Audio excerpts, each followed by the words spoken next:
But I kind of just naturally fell into place. And every day I would get up and I would look forward to coming to work. And I would look forward to the clients. And I would feel this sense of home when I came into Nutrition World. And I started pouring myself into even wanting to do it at night when I would get home. And, I had to find a balance there because I need a work-life balance. But it was really self-consuming in a positive way because it felt so right to me that I wanted to pour into it. So that was about 11 years ago, and I've never looked back. It was a very organic process of this is right, this is what I want to do with my life, and it's felt even more right every year that's gone on. You're listening to the Nutrition World Podcast, a show about navigating the intricacies of holistic wellness. We're a natural health food store located in Chattanooga, Tennessee, and we believe that optimal health and peak performance should be accessible to everyone. Hey, what's up everyone? I'm Brian, I'm the producer of the show, and this week we're continuing what we did last week, and we're actually interviewing the other host of our show. That's right, we're going to have two hosts that alternate back and forth, and that's Cady Kuhlman. Cady is the co-owner of Nutrition World. She is Ed's daughter, actually, and so she has a very unique perspective when it comes to health and wellness. She grew up in a home that health was really at the forefront, and that's what I wanted to talk to her about, some of her own interests, unique ideas, some lessons that she's learned along the way, and she has a ton of great insight. So we're going to get right into it. I really hope that you enjoy this conversation with Cady. Hi, Cady. Hi, Brian. Welcome to the new studio. We're so excited I'm excited to finally be able to have this conversation with you. We've got a lot to talk about. We spoke with your dad last week, and for those who don't know, you are Ed's daughter. You've been in this industry for a long time. So this week, I really just wanted to have a chat with you to kind of introduce you to the audience, to give people a feel of your unique perspective of what it's been like growing up in a home that was so health oriented. And not only that, working at a store even from a young age that has kind of transformed into something unique and all its own. So if you can just kind of give a brief introduction of yourself. You're married, you have kids, all that kind of fun stuff. Sure. Thank you, Brian. So you're right. I grew up in a household that was always focused on the fact that our bodies can heal themselves when given the right nutrients and when taking away the wrong foods and the wrong nutrients. It's all I've ever really known. So I have this fundamental belief system that is founded by decades at this point because I am 31. And so, I feel so blessed because it feels like it's almost in my blood to believe in this and also to live the life and then to show others what this can be like. A few funny little facts. My dad never got on the train of the margarine being healthy at all. He knew it was absolute just garbage. So if we did eat out, we would take our own butter with us. He knew the healthy organic butter was the way to go. I would always see him and my mom set out their pill packs, or they would be getting their pills out of the cabinet. We never feared fevers in our house. We never reached for the Tylenols to lower them. We always just believed that the body, if we gave it the right stuff and we kind of moved through with herbs and the right nutrients, that it was going to be okay. So that's even passed on now. My son's a little under the weather at the moment, and I don't fear his fever. I don't fear his colds. Yeah. So it's cool to see that kind of transpire through the years. I do have my master's degree in holistic nutrition that I got from American College of Healthcare Sciences. I'm 200-hour yoga certified. I read, I stay up on this. I absolutely love this. It's my life and it's also my business. But that's a little bit about me. Yeah. So when we talked with Ed last week, there was kind of a point in time where there was a big shift, I think, in his thinking about health. And obviously, I'm sure that was reflected in your family life as well. So I'm curious, what was it like as even a child growing up in a home where maybe these ideals weren't as popular as they are now. Because 40 years ago, people weren't really talking about this stuff as much as they are now. Yeah, definitely. So he was probably quite radical back then, I would say. No cereals were allowed in our house. And my friends were like, what do you mean cereal? Why is there no cereal allowed? And it was because he knew that the high fructose corn syrups and those unhealthy glyphosate sprayed wheats and all the stuff that's within cereal was not a health food for us.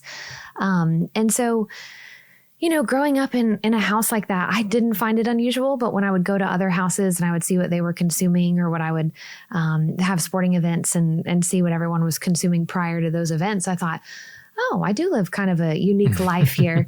I will say, though, that both my parents, and especially my father, they didn't force things on me. So they would still allow, like, if I wanted to eat that cinnamon toast crunch or that bagel from Panera before a tennis match, or I went to a friend's house and had pizza and occasional Coke for dinner, I was not lectured about it. I just was not going to have that at my house that I grew up in. And so there was this place of, they knew I kind of had to find my own way with this, but they also weren't going to bring it into our family home. And so I feel like it's created a really balanced relationship with food for me.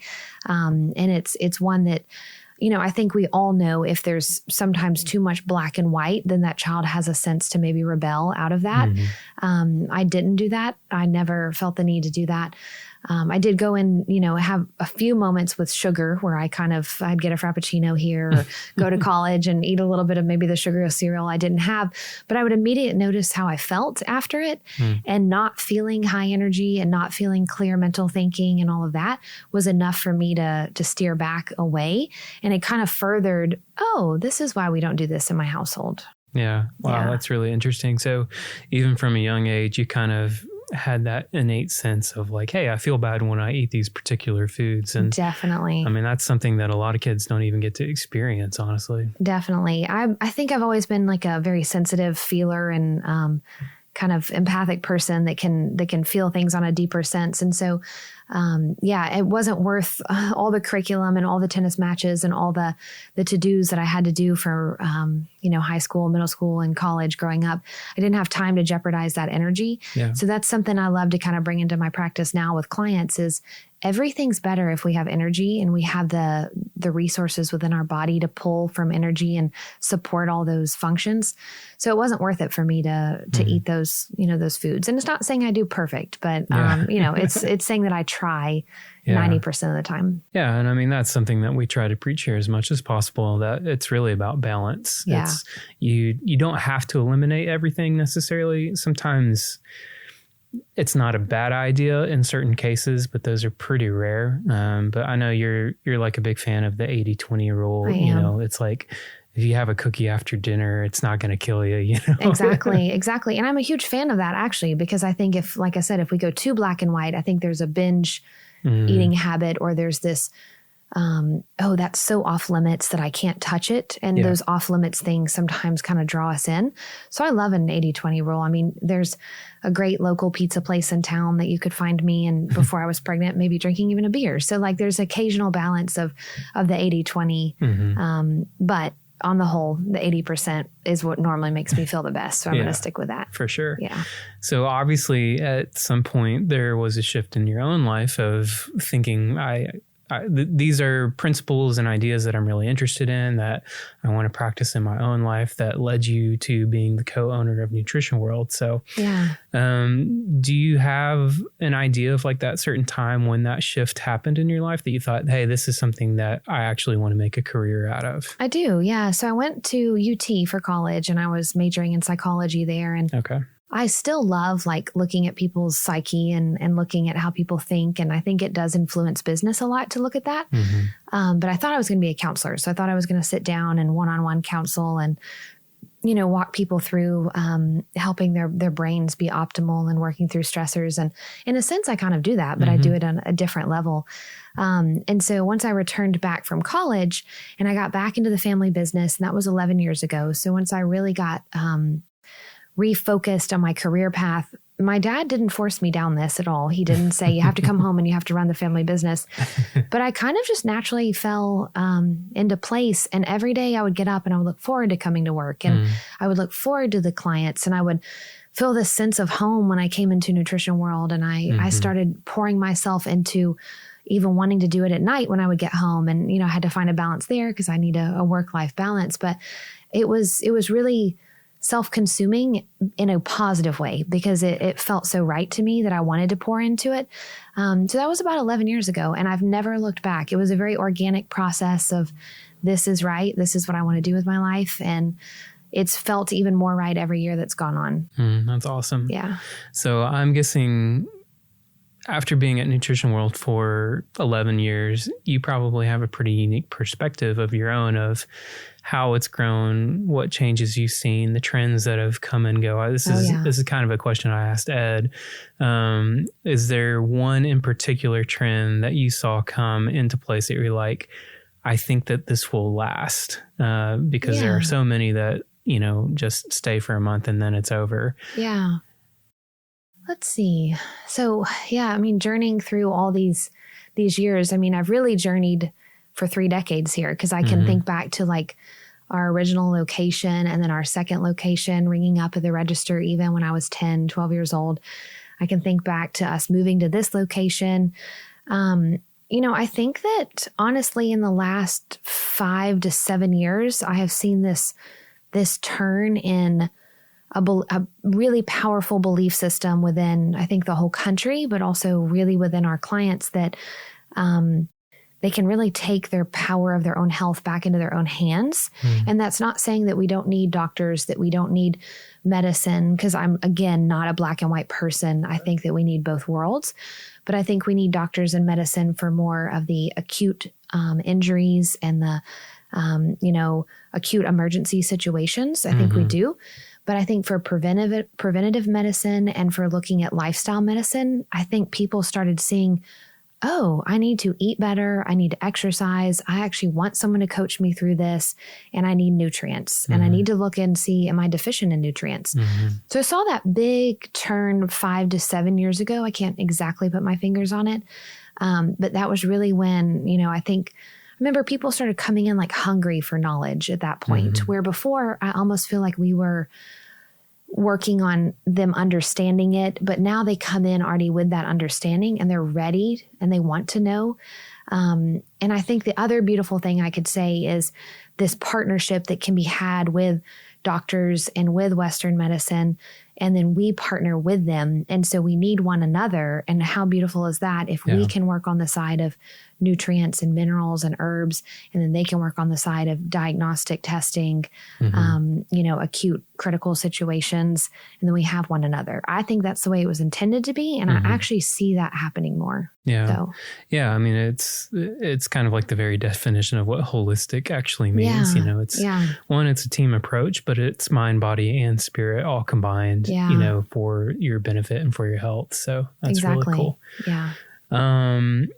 So walk us through a little bit of your journey of working at Nutrition World. Obviously, there's been a lot of changes that have happened over the years. So I'm curious about what are some of the things that you've seen change for the better? Yeah. From where you started to where we are now, and then looking towards the future, what are some things that you would still like to see accomplished here? Yeah, totally. So, I've seen such massive growth in our customer count. We're so blessed for that. Our doors are just busy all day long with people coming through, people hungry for knowledge, like I mentioned.